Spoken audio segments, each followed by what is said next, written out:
Should be exciting. He's he's working now on narcissistic Christmas songs, so you can't believe the rectory right now. I wish me a Merry Christmas. I wish any Christmas song can turn into narcissism. It's really frightening. It's really, really crazy. Oh. He keeps us laughing. It's wonderful. It's great. I'll try to be short today. I'd like to get all of you safely home in your own houses, so I'll try to be brief. But just a little reflection. That first reading, Isaiah lives at least, 700 years before Christ. So he's talking about when the Messiah comes, when the Savior comes. What's it going to be like? And Isaiah says, well, the eyes of the blind are going to be opened, and the ears of the deaf are going to be cleared, and the lame are going to leap like a stag, like a deer, and the tongue of the mute is going to sing. So then John the Baptist is wondering about Jesus.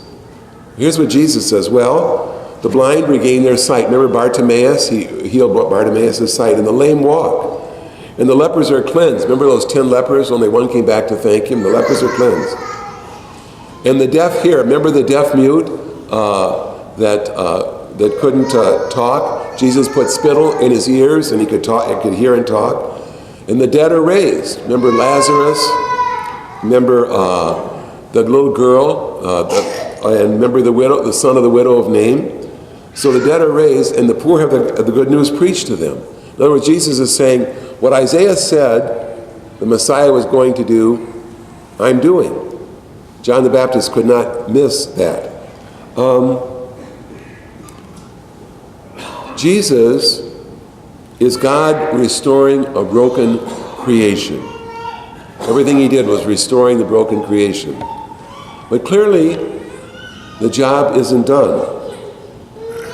John the Baptist never saw the results. Shortly after this gospel, he was beheaded by Herod. He never saw the results. It's a good question for us, isn't it? Am I willing to invest myself in something that I will never see accomplished, finished? Think of the cathedrals, the great cathedrals in Europe. Notre Dame was, I think 250 years building. So let's say you're a stonemason, okay? And your contribution to the church is a tithe. One day a week, you're going to set stone in that building that they're building. And you're going to die, and then your son's going to do that same thing. And he's going to die, and the grandson's going to do the same thing. But we're never going to see the finished product. We're never going to see that beautiful Cathedral of Notre Dame there in Paris, France. It gets a good image for us. God has big dreams for our world, right? We say in the Holy Mass, grant peace in our days. He dreams for peace for our world. Clearly we're a little ways away from that. For truth, I am the truth, he says. For love, love God, love your neighbor. For life, God's the author of life. Think of all the assaults on life today. For faith, faith in him, who is the way.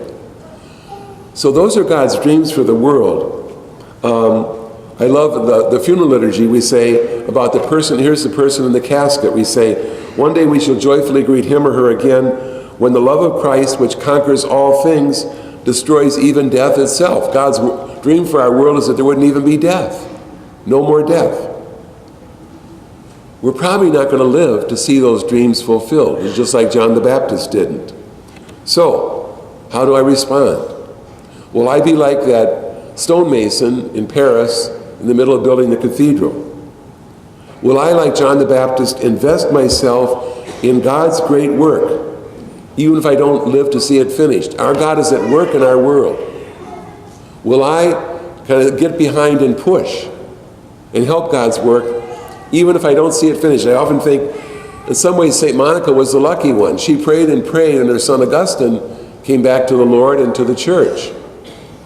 Maybe we won't see that. Maybe our children, our grandchildren, will be praying and praying, but we die, and they still haven't come back, and we'll have to wait till heaven to see that. Are we willing, like John the Baptist, just to do what we can to forward God's kingdom, even if it's not all wrapped up with a bow, and leave the rest to God?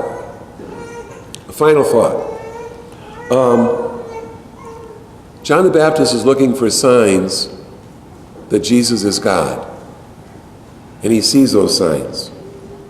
What are the signs for you that Christ has come and that he's right there with you? What are your signs? I would say some of the hopeful movements in the church. I would mention Light of the World, and all the hearts that are touched, and all the conversions that happen, all the faith that is deepened in Light of the World. Just that movement in our church, one of many, many wonderful movements in the church. Or I say a sign is a husband or a wife sacrificing joyfully for their spouse or for their children. A happily married couple is a sign of Christ alive in our world. Our grandkids. I love hanging out with my great nieces and nephews. They're so fresh and wonderful and beautiful. A teacher, a friend, a priest, a co-worker, a family member. Who is it in your life that speaks to you, well, Jesus, you are here. You're in our world. You're present to me. We've got 2 weeks till Christmas. I think that's a great question to ask. Lord, open my eyes and help me see where you're right there in front of me, if only I can see you.